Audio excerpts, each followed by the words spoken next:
सर्वमंगल शिवे सर्वार्थ साधिके शरणेत्रम्बके गौरी नारायणी नमस्ते। এই মন্ত্রগুলো শুনলেই মনের মধ্যে কিরকম যেন একটা অদ্ভুত ভালো লাগা তৈরি হয়। বাঙালির শ্রেষ্ঠ উৎসব শারদ উৎসব। শরৎকাল, শারদীয়ার প্রীতি, শুভেচ্ছা ও ভালোবাসা জানিয়ে আজকে বলো কলকাতা টিভি তরফ থেকে আমি মহাশ্বেতা মুখার্জি অনুষ্ঠান শুরু করব। আমার সাথে আজকে আড্ডার অতিথি রয়েছে সুকন্যা রায়। সুকন্যার অনেক পরিচয় আছে, কিন্তু আমার মুখ থেকে না শুনে সেগুলো আমরা আমাদের অতিথির মুখ থেকেই শুনে নেব। কারণ নিজের সম্বন্ধে কিছু বলা, নিজের সম্বন্ধে সবটা জানানো, সেটা মনে হয় একটা মানুষের কাছ থেকে সব থেকে বেশি প্রাপ্তি। সুকন্যা, তুমি কতদিন হলো যে এই পুজোটাকে পুজোর বাইরে পুজোর বাইরে থেকে উৎসব বলে পালন করছো? আমি ঠিক আমার কাছে একটু ক্লিয়ার হলে তোমার প্রশ্নটা ভালো হয়। পুজোটা পুজোর মধ্যে আমি ঠাকুর দেখতে বেরোই না ভিড়ে, আমার ঠিক ভালো লাগে না। পুজো বাড়িতে বসে খাওয়া দাওয়া, টিভিতে ঠাকুর দেখা, এইগুলো বলছি যে একদম পুজোর সাথে পুজোর র্যাম্প ওয়ার্ক বা প্যান্ডেল হপিং এইগুলো থেকে কতদিন হলে বেরিয়ে এসেছো, নাকি এগুলোর সাথে এখনো যুক্ত আছে? না, আসলে আমার খুব একটা কোনোদিনই পুজোয় প্যান্ডেল হপিং বা ঠাকুর দেখবো, হই হই করে ঠাকুর দেখবো, রাত্রি জেগে ঠাকুর দেখবো, এই ব্যাপারটা কোনোদিনই ছিল না। কারণ ভীষণ ওই কয়েকটা দিন সারাটা বছর যেভাবে ব্যস্ততার মধ্যে দিয়ে সময় কেটে যায়, তাই খুব বেশি করে চাই ওই সময়টা একটু নিজের মতো করে থাকতে, পরিবারের সাথে সময় কাটাতে, এইভাবেই নিজের মতো করে থাকতে বেশি স্বাচ্ছন্দ্য বোধ করি। এটা কত বছর হলো? আমার কোশ্চেন এটাই ছিল। বরাবরের মতোই আমি এরকম, নিজের সাথে সময় কাটাতে আমি একটু বেশি স্বাচ্ছন্দ্য বোধ করি। সুকন্যা রায়ের কিন্তু আর একটা পরিচয় হচ্ছে, সুকন্যা খুব ভালো কবিতা বলে। আমি ওর কবিতার হার্ডকোর ফ্যান। আমার মতো আপনারাও হয়তো সুকন্যার ফ্যান, কেউ কেউ যারা পেয়ে যাবেন তাদের কাছে একটা উপরি পাওনা হবে সুকন্যার একটা কবিতা শোনা পুজোর আড্ডার মধ্যে। কিন্তু সেখানে একটু বাদে আসছি। আগে শুনি সুকন্যার পরিবারে কে কে আছে? বাবা, মা, পিসি, কাকু, দিদি। আচ্ছা, যৌথ পরিবারে? হ্যাঁ, যৌথ পরিবারে। দিদির বিয়ে হয়ে গেছে। আচ্ছা, তো এরপর শারদীয়ায় এবছরের প্ল্যান কি? সেরকম নয়, অ্যাকচুয়ালি সপ্তমী অবধি আমার র্যান্ডম প্রোগ্রাম থাকে। তারপর বিভিন্ন মণ্ডপে আমার কবিতা ছাড়া আর কি করো যদি একটু দর্শকদের জানাও। আমি কৃষি দপ্তরে কর্মরতা, কৃষি দপ্তরে আমি চাকরি করি, সাথে কবিতা, এবং একটি নিউজ চ্যানেলের সাথে আমি যুক্ত রয়েছি, সেখানে আমি নিউজ রিডার। আচ্ছা, একটা স্টেট গভর্নমেন্ট হ্যাঁ, স্টেট গভর্নমেন্ট, একটা স্টেট গভর্নমেন্ট জব, তার সাথে তিনি রয়েছেন একটা চ্যানেলে নিউজ রিডার হিসেবে, তার সাথে কবিতা। দিনটা মনে হয় 24 ঘন্টা। হ্যাঁ, 24 ঘন্টাটা আমার জন্য সত্যি কম। ওটা যদি একটু জাস্ট 48 ঘন্টায় পরিণত হতো তাহলে খুব ভালো হতো। তো তার মধ্যখানেও আমরা ওকে শারদীয়া আড্ডায় পেয়েছি।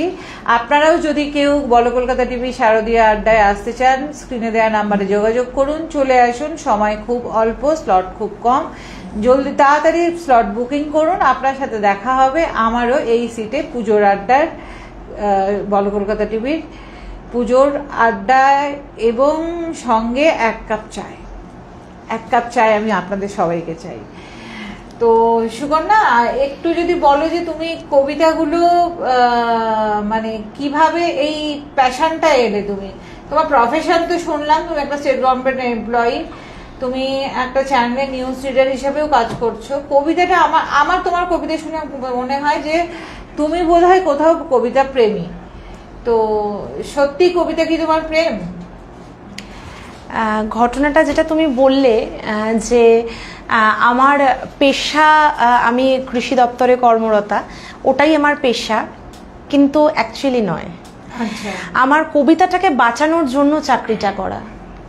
চাকরি করার জন্য আমি চাকরি করিনি, আমার কবিতাটাকে বাঁচানোর জন্য, স্বপ্নগুলোকে পূরণ করবার জন্য চাকরিটা করা। সেটা কিরকম একটু যদি বলো? সেটা হচ্ছে, আমি খুব মধ্যবিত্ত পরিবারের একটি মেয়ে। আমার বাবা স্কুল টিচার ছিলেন, তিনি রিটায়ার্ড করেছেন, এবং সেই সময় দাঁড়িয়ে পুরো পরিবার বাবার উপর নির্ভরশীল, এবং সেইখান থেকে দাঁড়িয়ে একটা জায়গায় একটা উচ্চতায় পৌঁছতে গেলে অবশ্যই ট্যালেন্টের দরকার আছে।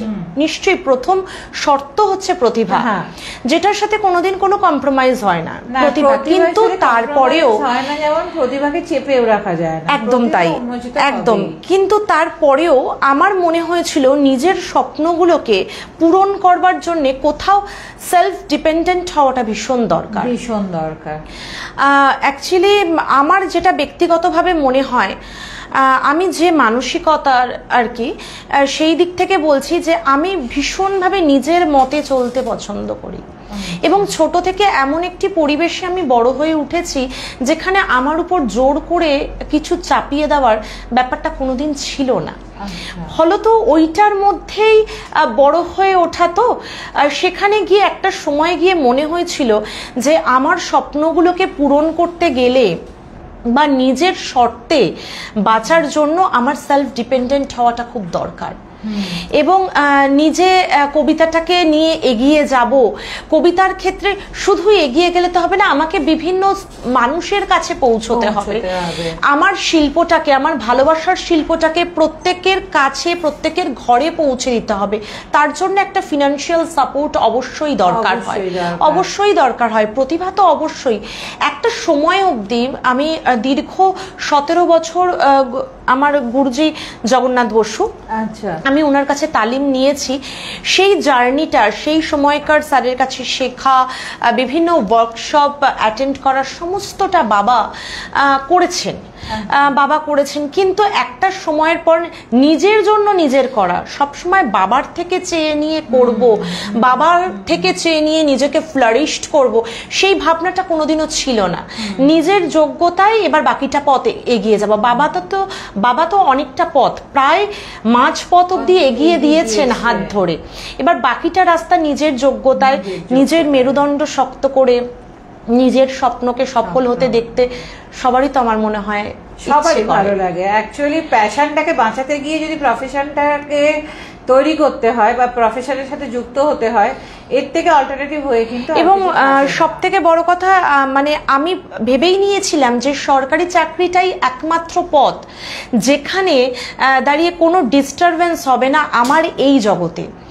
ভীষণ হ্যাঁ, অবশ্যই কাজের চাপ সব সেক্টরেই থাকে, কিন্তু সরকারি চাকরিতে একটা রিল্যাক্সে আমি অফিস করতে পারবো। আমার সহকর্মীরাও ভীষণভাবে আমাকে সাহায্য করে।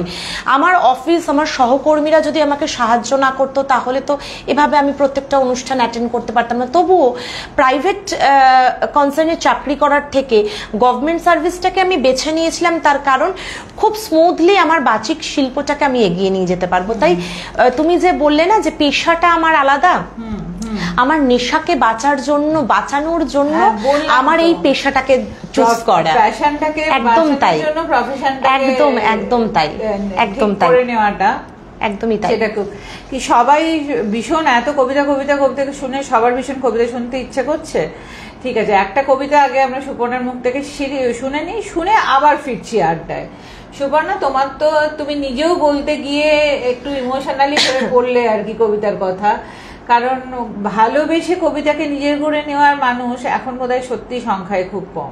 না, আসলে কি বলতো দিদি, যখন শিখতে গেছিলাম স্যারের কাছে, তখন একটাই কথা স্যার বলতেন সব সময়, যে কবিতার সাথে সহবাস করতে হবে। কবিতার সাথে সহবাস যতক্ষণ না করতে পারছো, আত্মস্থ করতে পারছো, ততক্ষণ তুমি কবিতাটাকে ছুঁতে পারবে না।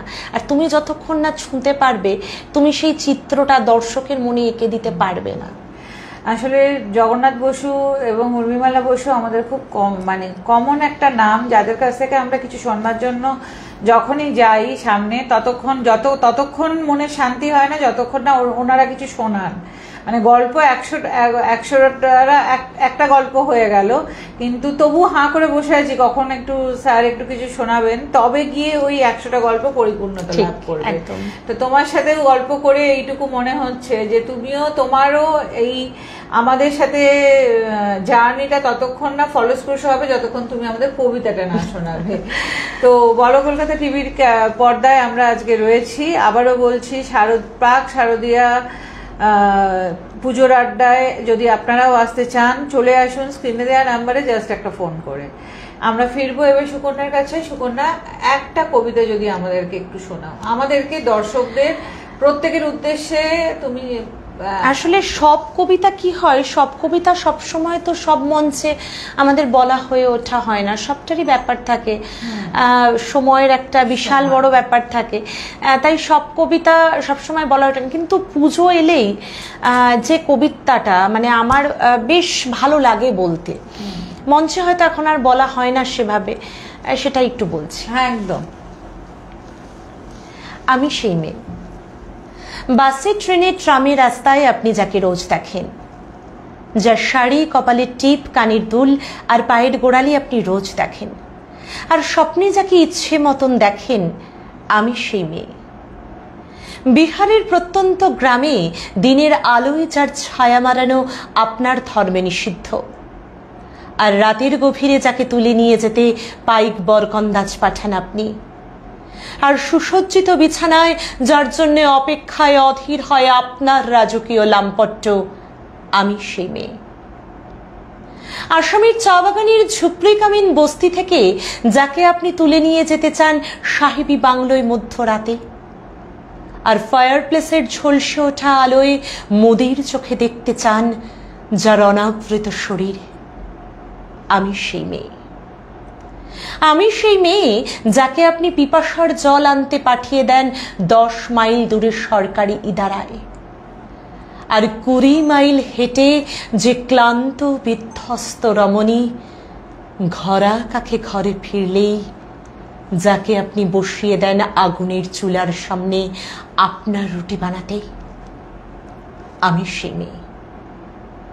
আমি সেই মেয়ে যাকে নিয়ে আপনি মগ্ন হতে চান গঙ্গার ধারে, ভিক্টোরিয়ার সবুজে কিংবা সিনেমা হলের নীল অন্ধকারে, আর যার চোখে আপনি এঁকে দিতে চান ঝোটা স্বপ্নের কাজল, আর ফুরিয়ে যাওয়া সিগারেটের প্যাকেটের মতো যাকে পথের পাশে ছুঁড়ে ফেলে দিয়ে আপনার ফুল সাজানো সুসজ্জিত গাড়ি শুভ বিবাহ সুসম্পন্ন করতে ছুটে যায় শহরের পথে।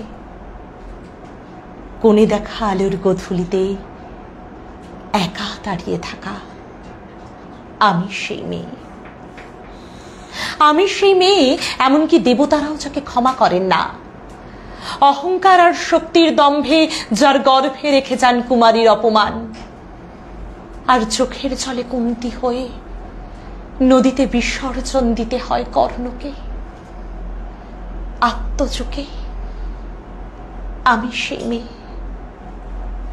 সংসারের অসময়ে আমি ভরসা, আমার ছাত্র পড়ানোর টাকায় মায়ের ওষুধ কেনা হয়, আমার বাড়তি রোজগারে ভাইয়ের বই কেনা হয়, কালো আকাশ মাথায় নিয়ে আমি ছাতা হয়ে থাকি, ছাতার নিচে সুখে বাঁচে সংসার।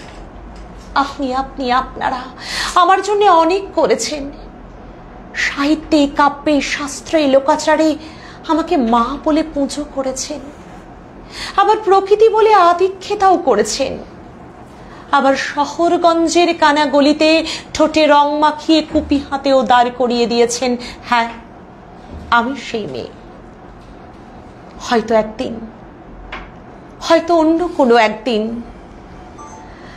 আমার দু চোখে জ্বলবে ভীষণ আগুন, কপাল ঠিকরে বেরোবে ভয়ঙ্কর তেজরশ্মি, দু হাতে ঝলসে উঠবে সেই খড়গ, দুপায়ের নুপুরে বেজে উঠবে রণদুন্ধুবি, নৃশংস অট্টহাসিতে ভরে উঠবে আকাশ, দেবতারাও আতঙ্কে স্তব্ধ হয়ে বলতে থাকবেন মহামেঘ প্রভাং ঘোরাং মুক্তকেশী চতুর্ভুজাং কালিকাং দক্ষিণাং মুন্ডমালা বিভূষিতাং। বিভৎস দাবানলের মতো আমি এগিয়ে যাব, আর আমার এগিয়ে যাওয়ার পথের দুপাশে অসংখ্য মুন্ডহীন দেহ ছটফট করতে থাকবে। সভ্যতার দেহ, প্রগতির দেহ, উন্নতির দেহ, সমাজের দেহ, হয়তো আমি সেই মেয়ে, হয়তো বা।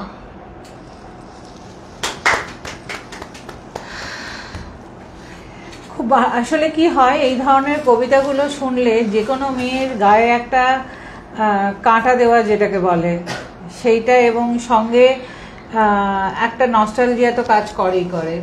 তো কবিতাটাকে এতটাই নিজের মধ্যে নিয়েছো, তোমার শুনেই বোঝা যায়, এক্ষুনি বললে তোমার স্টাফেরা খুব সাপোর্টিভ, কর্মজগতে বাড়ির লোক তো প্রচন্ড। আসলে সেটা কি বলতো দিদি, মানে সবাই সর্বক্ষেত্র থেকে যদি, মানে একটা মানুষ সে তার জীবনে আমার মনে হয় ব্যক্তিগতভাবে সফলতা তখনই পায় যখন তার পরিবার, চারপাশ, সমাজের বিভিন্ন স্তরের বিভিন্ন মানুষ, শ্রোতাগণ, অবশ্যই শ্রোতামণ্ডলীর কথা তো আমি অবশ্যই বলবো, তারাই ভগবান।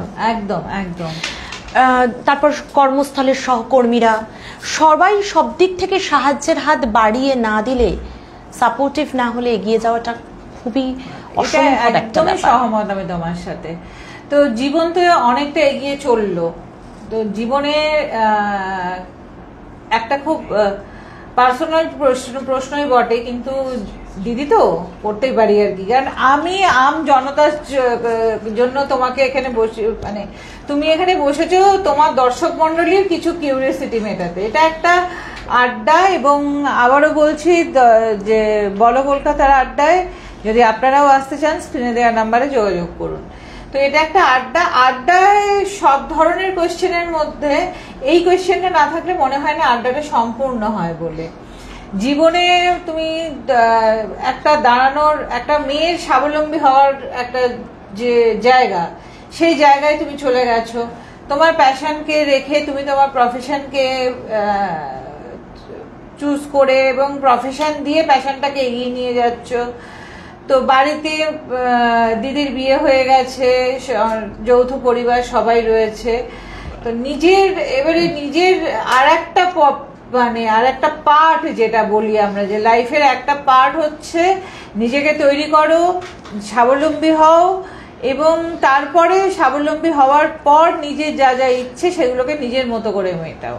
স্বাবলম্বী হওয়ার পর তাহলে এবারে সুকন্যা, কবে আমরা তোমাকে বধূ রূপে দেখতে পাবো? সেই ইচ্ছে একদমই নেই, একদম খোলাখুলি আলোচনা, হ্যাঁ খোলাখুলি আলোচনা, সেই ইচ্ছে একদমই নেই। কারণ তুমি যেটা বলছো স্বাবলম্বী আমি হয়েছি, ঠিক কথা, স্বাবলম্বী অর্থনৈতিক দিক থেকে অবশ্যই স্বাবলম্বী হয়েছি, কিন্তু আমার যেটা স্বপ্ন, সেই স্বপ্নের আমার মনে হয় যে বিস্তীর্ণ রাস্তাটা রয়েছে, সেই রাস্তার মাঝখান অব্দিও আমি এখনো পৌঁছে উঠতে পারিনি। এটা ব্যক্তিগতভাবে আমার মনে হয়, আমি সেই রাস্তাটার মাঝখান অব্দিও পৌঁছতে পারিনি। তো সেটা তো একটা লম্বা দৌড়, আমি সেখানে কোনো অবস্ট্রাকশন চাই না। এটা হচ্ছে প্রথম উত্তর। হবে এবং কেন ধরে নিচ্ছ? কনসেন্ট্রেশনটা তো অবশ্যই একটা ব্রেক হয়ই, এবং অবশ্যই একটা সম্পর্কে যাওয়া মানে অনেক রকমের কমিটমেন্ট ফুলফিল করা। আমি তো বলছো যে এতগুলো সাপোর্টিভ মানুষ না থাকলে আমি এই জায়গাটায় পৌঁছতে পারতাম না, তাহলে তোমার জীবনে আর একটা সাপোর্টিভ মানুষ আসুক, সে আরো কিছু এনকারেজ তোমাকে করুক। সেইভাবে এখনো কিছু ভাবিনি, ইচ্ছে নেই, সবটা ভাবিনি বলাটা খুবই ভুল। ওই যে নিজের শর্তে বাঁচতে চাই, সারাটা জীবন নিজের শর্তেই বাঁচতে চাই। একদম, তুমি নিজের শর্তে, একদম নিজের মনের দখল নিজের মধ্যেই থাক, সেটাই চাই। নিজের মনের দখল অন্যের দ্বারা নিয়ন্ত্রিত হোক, এটাই আমার একটু অসুবিধা আছে। না মানে যেটা তুমি বলতে চাইলে যে আমাকে অন্য একটা জীবনে আসতে গেলে অন্যের শর্তে আমাকে বাঁচতে হবে, এটা আমার জীবনের একটা অবস্ট্রাকলস হবে, সেটা তো নাও হতে পারে, অবশ্যই নাও হতে পারে, কিন্তু এখনো এইসব নিয়ে আমি কিছু ভাবিনি। ওই যে বললাম, নিজের স্বপ্নটাই তো এখনো পুরোপুরি ভাবে সফল করে উঠতে দেখতে পারিনি, একদম মাঝ রাস্তা অব্দিও আমি পৌঁছতে পারিনি। ওই একটা কথা, দৌড়টা কমপ্লিট করি, রাস্তাটা শেষ করি, সেই রাস্তার শেষে যে দাঁড়িয়ে থাকবে, সেই রাস্তার শেষে যে দাঁড়িয়ে থাকবে তাকে স্বাগত। সেই রাস্তার শেষে সেই মানুষটাই দাঁড়িয়ে থাকবে যে বলবে ভালোবাসো তাকে, ভালোবেসে ভালোবাসায় বেঁধে যে রাখে। অবশ্যই যদি সেরকম সেই রাস্তার শেষে কেউ দাঁড়িয়ে থাকে, অবশ্যই সে স্বাগত। জীবনে কটা প্রেম এলো? একটাও, দুর্ভাগ্যবশত একটাও প্রেম আসেনি। এই মা, এটা এটা আমি আসলে কি বলতো দিদি, শুধু দৌড়ে গেছি, শুধু দৌড়ে গেছি। আচ্ছা, পড়াশোনা শেষ করেছি, তারপরে হয়তো একটা মাসও বসে থাকিনি, প্রাইভেটে চাকরি করেছি, প্রাইভেটে চাকরি করতে করতে সরকারি চাকরি একটু কপাল গুনে পেয়ে গেছি।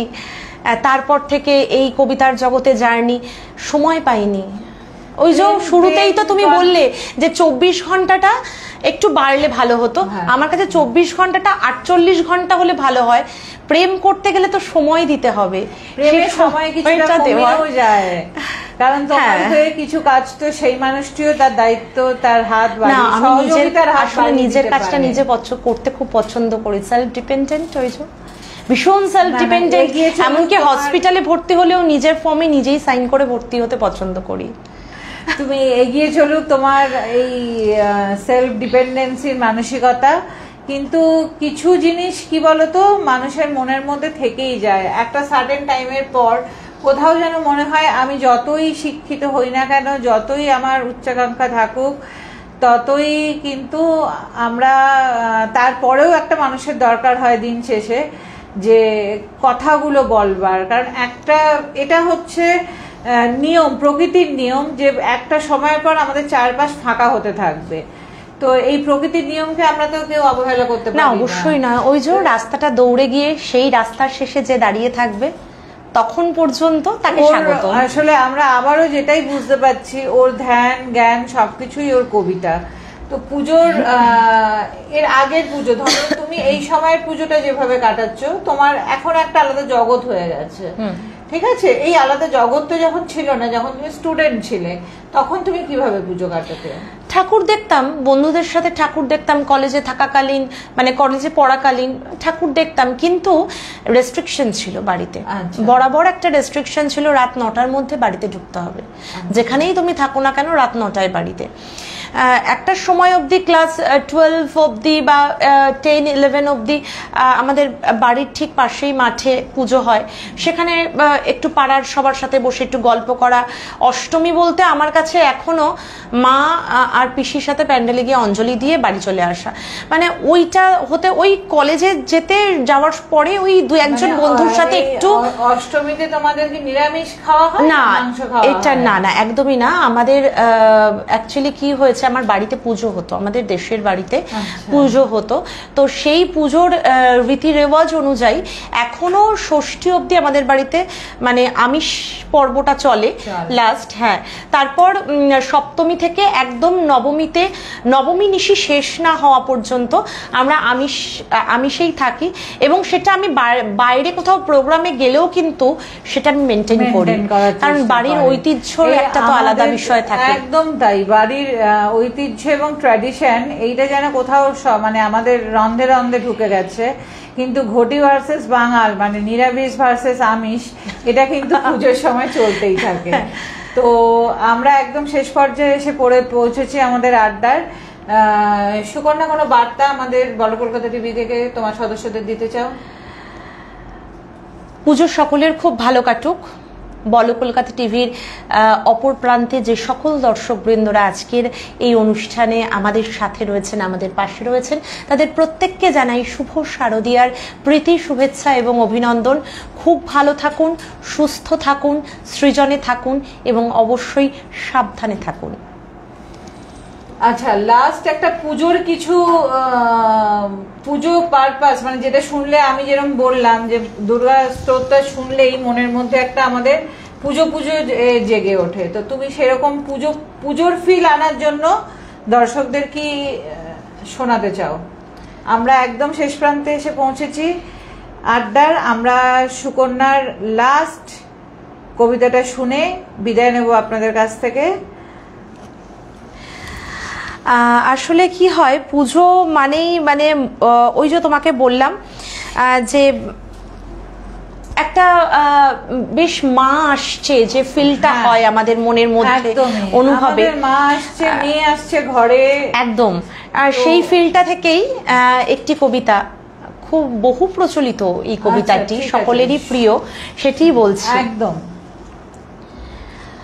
আশ্বিনের এক প্রাগৈতিহাসিক সকালে শ্রীরামচন্দ্র যে দুর্গার বোধন করেছিলেন, স্বর্গের দেব পুরুষগণ যুদ্ধে পরাস্ত হয়ে যে রণদেবীকে অসুর নিধনে পাঠিয়েছিলেন, সেই দুর্গাই 21 শতকে নারীর ক্ষমতায়ন।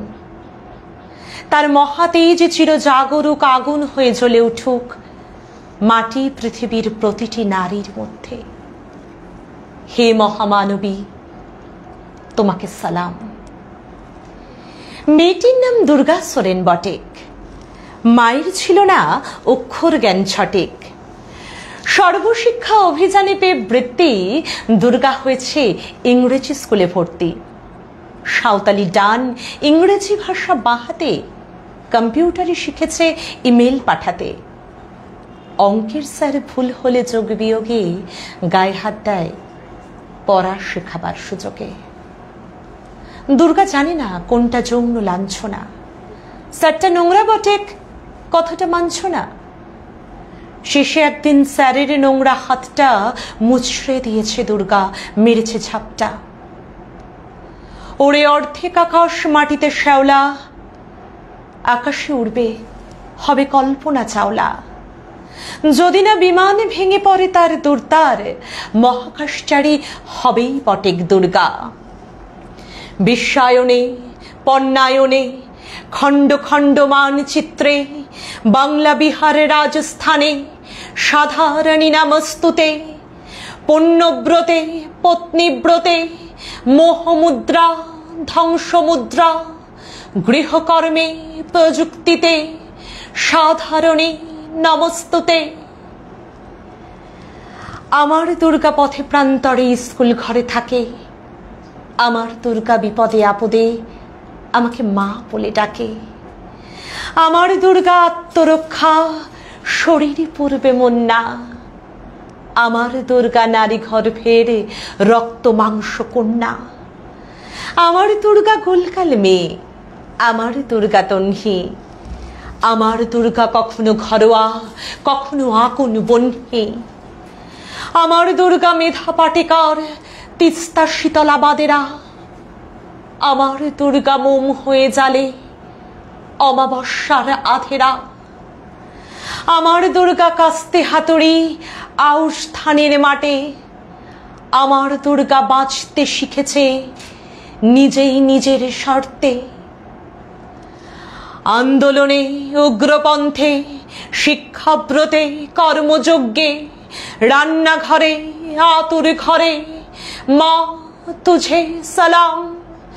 অগ্নিপথে যুদ্ধ জয়ে, লিঙ্গ সাম্যে শ্রেণী সাম্যে, দাঙ্গা ক্ষেত্রে কুরুক্ষেত্রে মা তুঝে সালাম। মা তুঝে সালাম, মা তুঝে সালাম।